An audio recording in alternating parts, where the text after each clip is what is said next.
Oke semuanya, Assalamualaikum warahmatullahi wabarakatuh. Shalom, salam sejahtera untuk kita semua.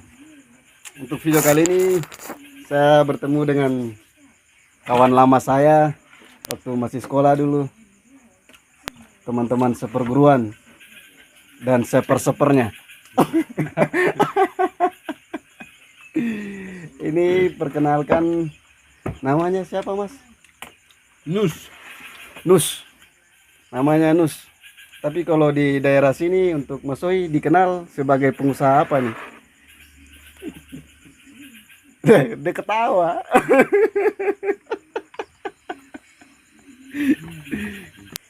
Ini malam ini saya bakal banyak cerita dengan Abang Nus. Jadi Nus ini dia punya usaha di sini di Maluku, tepatnya di Maluku Tengah di Kota Masohi. Itu nama tempat usahanya apa? Peternakan ayam kambang. Peternakan ayam kambang. Ini ayamnya nih lagi dipotong. Tadi kan kita sudah bakar ya kan, sudah diasap-asapin. Sekarang kita mau makan. Hidangannya sangat mantap. Woi. Tarik. Harus ditarik, geng. Jadi untuk usaha ayam kira-kira apa hal pertama apa yang harus disiapkan? Jadi bukan cuma usaha ayam. Dalam segala jenis dunia usaha, segala jenis bentuk usaha, bisnis, hal pertama yang harus ditekankan adalah tekad dan kemauan. Setuju? Sepakat? Jika Anda punya modal tapi tidak punya tekad dan tujuan,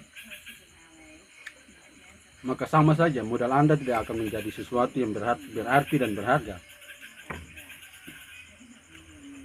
Jadi hal pertama yang harus ditekankan dalam membangun sebuah usaha adalah tekad dan kemauan. Yang kedua disusuli dengan kerja keras dan cinta akan usaha dan pekerjaan tersebut. Kemudian baru dibantu dan didorong dengan modal yang mencukupi, yang memadai. Mungkin itu. Maaf ya, kita sambil makan jadi agak pelan-pelan aja. Jadi menurut Nus tadi, untuk memulai satu usaha kita perlu niat, tekad, kemauan. Kemauan sama seperti niat tapi agak sedikit beda sih. Kalau niat gimana? Kalau niat itu hanya sebuah perencanaan, kita merencanakan sesuatu. Tapi kalau tekad, kemauan, berarti niat yang tadi sudah dibulatkan untuk menjadi sebuah jalan atau langkah menuju suatu usaha. Mungkin seperti itu. Menurut saya tidak tahu dengan menurut orang lain. Jadi bagi orang yang kenal dengan Nus ini, dia emang penampilan sederhana, tapi jangan coba-coba ajak dia untuk bicara, bahasanya agak sedikit tinggi ya.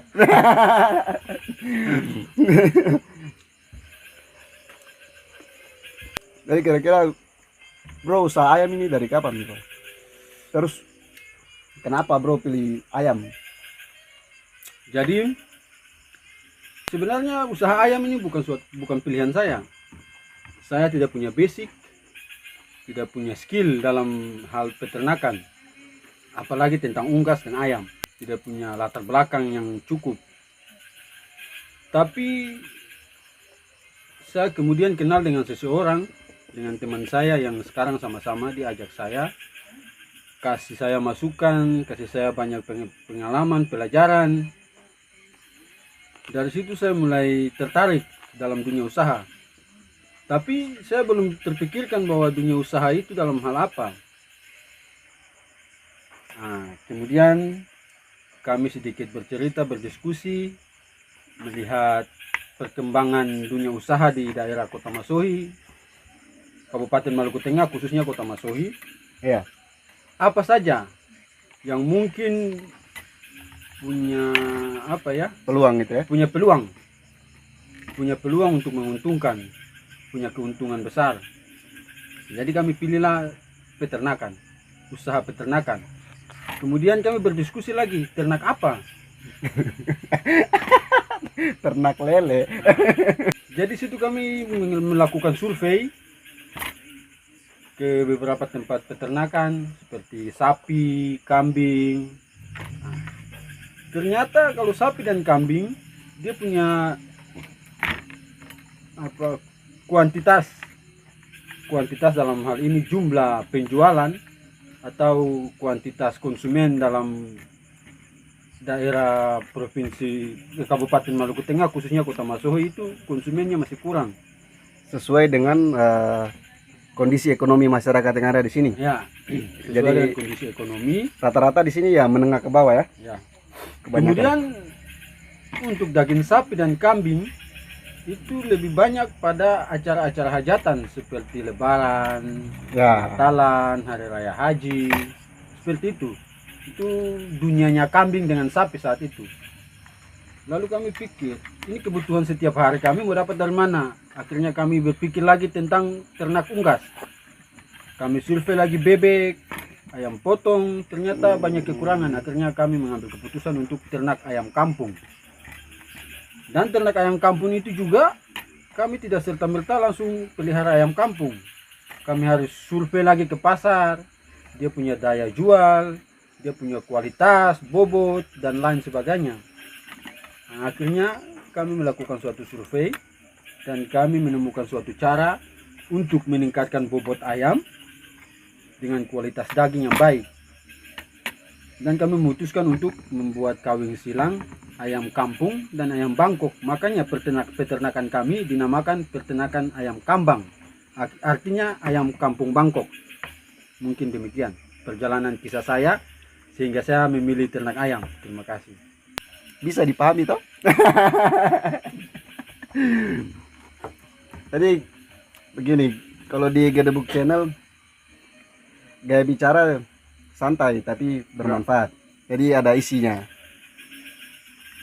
Nah, kendala yang paling besar dalam sebenarnya selama bro bikin usaha ayam ini, yang paling besar kendalanya apa? Kendala yang paling besar untuk saat ini itu pakan ayam. Pakan ya? Ya, pakan ayam. Kami kesulitan dalam pakan ayam sehingga kami harus berusaha untuk mencari jalan, mencari pakan alternatif untuk peternakan kami.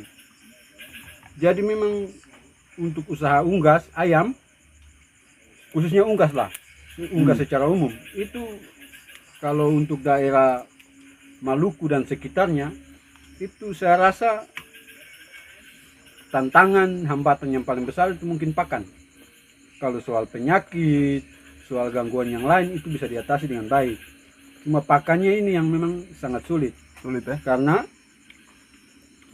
untuk sekarang ini produksi pakan ayam itu masih diekspor dari daerah-daerah lain seperti Sumatera, dari Makassar, Jawa. Makanya untuk daerah Maluku dan Maluku Tengah itu hal mendasar, halangan yang paling besar itu cuma di pakan. Itu menurut kami sih. Jadi menurut Nus ini kendala dia yang paling besar itu di pakan, khususnya untuk di Maluku Tengah, di Masohi ini memang menurut dia kesulitan dalam menyediakan pakan untuk ayam ya. Ya. Tapi bocoran sedikit, 1 ekor berapa? Jadi Untuk harganya kira-kira. jadi Karena kan punya- di sini kan tujuannya kan untuk masyarakat ekonomi ke bawah. Tujuan utamanya, pasar utamanya. Memang tidak menutup kemungkinan masyarakat yang berekonomi menengah ke atas. Tapi pasar utamanya itu ekonomi menengah ke bawah, makanya saya mau tanya dulu kira-kira berapa. Jadi untuk harga ayam itu tidak menentu, tergantung dia punya usia. Karena usia ayam ini juga kami hitung dan kami kalkulasikan dengan jumlah pakan yang dihabiskan oleh ayam tersebut. Jadi ayam usia 1 hari dihabiskan berapa gram. Nah, itu kami hitung semua. Jadi dia punya hasil kalkulasi pakan itu tadi kami sesuaikan dengan usia ayam.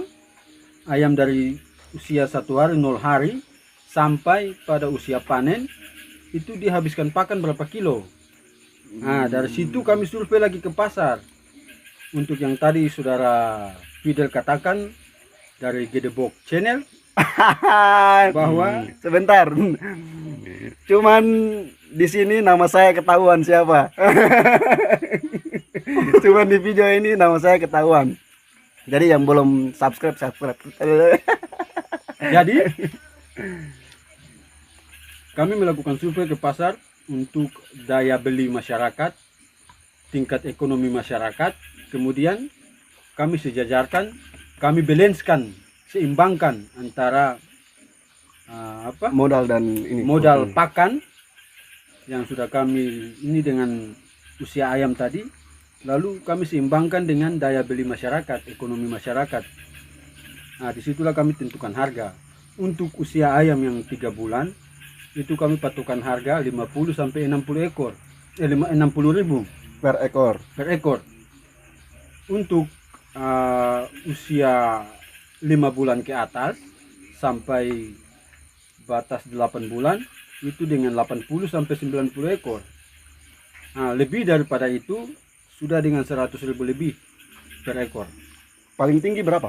Paling tinggi itu untuk ayam Bangkok tulen itu yang paling tinggi 300.000. Itu untuk ayam Bangkok yang bukan jenis ayam tarung. Kalau jenis ayam tarung itu beda lagi. Kalau jenis ayam tarung itu dia punya kisaran harga antara 500 ke atas. Beda itu lagi. Untuk kami di sini, tapi kami tidak tahu dengan peternakan yang lain. Mungkin mereka punya perhitungan dan pertimbangan yang lain untuk menentukan harga pasar. Tapi seperti itulah pertimbangan dan perhitungan kami untuk menentukan harga pasar untuk peternakan kami. Itu saja, terima kasih. Wes, mantap. Jadi agak tegang ya. Sekarang saya bongkar dia. Jadi habis sebenarnya sing ada yang tahu. Sing ada yang tahu itu pernah masuk. Dan ini video. Itu artinya terus tanya selama ini ada yang tahu tidak nama asli saya siapa? Saya jawab selama ini tidak ada yang pernah tahu kecuali teman-teman dekat. Jadi kalian yang nonton video ini bersyukurlah kalian tahu siapa saya. Sekarang saya mau bongkar-bongkar dia dulu nih. Saya mau acak-acak dia pertahanan. Habis modal berapa? Kalau untuk modal sampai saat ini kami belum bisa kalkulasikan dengan pasti karena masih ada banyak penyempurnaan dalam hal ini kandang, peralatan-peralatan yang kami sediakan di sini seperti mesin tetas, alat penggiling jagung, alat pembuat pakan ayam. Karena kami memikirkan bahwa pakan ayam di sini agak susah untuk ditemukan dengan harga yang begitu tinggi, akhirnya kami mengambil kesimpulan untuk membuat mesin untuk mengolah pakan ayam. Jadi pakan ayam itu kami olah dengan hasil alam, hasil bumi yang ada di sini. Jadi kami olah, kami campur. Setelah itu kami giling di sini, dia akan menjadi seperti pur dengan takaran gizi menurut kami sendiri. Mungkin beda lagi dengan yang dipabrikan. Nah, jadi mungkin itu. Untuk masalah modal kami belum bisa kalkulasikan secara pasti karena sementara ini kami masih dalam tahap pembangunan. Sejauh ini kurang lebih 2 digit ada? Lebih dari itulah.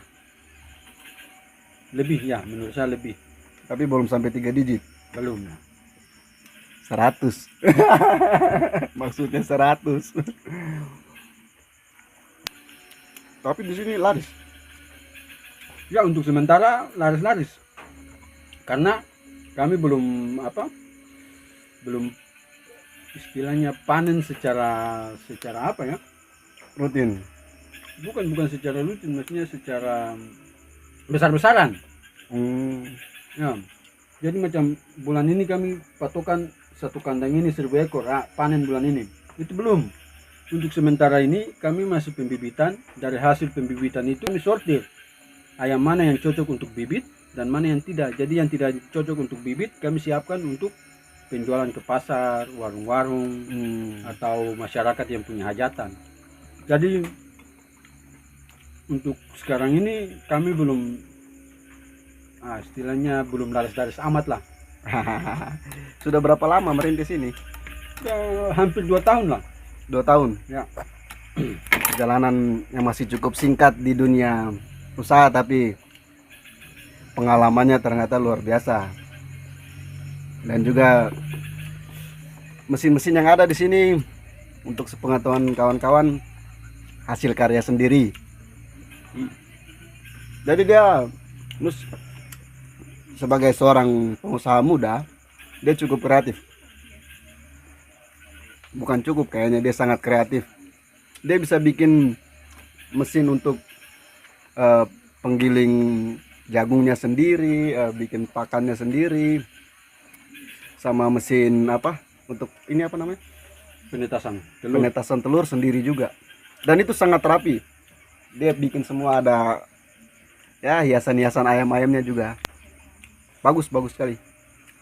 Jadi kalau untuk penetasan telur dari kami sudah masuk pasaran, sudah ada yang beli dan ada banyak lagi yang pesan. Jadi untuk bocoran sedikit untuk teman-teman, mesin ini dia bisa terima juga untuk proses pembuatan mesin untuk menetaskan telurnya. Cuman kalau memang ada yang ingin pesan mesin tetas, kami minta DP-nya itu setengah daripada harga barang. Karena kami harus pesan alat dari Surabaya, dari Jakarta. Kalau bisa, kunjungi situs web kami di Peternakan Ayam Kambang. Di situ ada apa nama situsnya apa? Peternakan Ayam Kambang. Jadi ketiknya di Google langsung gitu. Ya, boleh di Google. Situs yang dimaksud ini maksudnya web atau Web, blog? web. Jadi Situs web, ya. Peternakan ayam kampang gitu aja. Atau bisa buka juga di YouTube.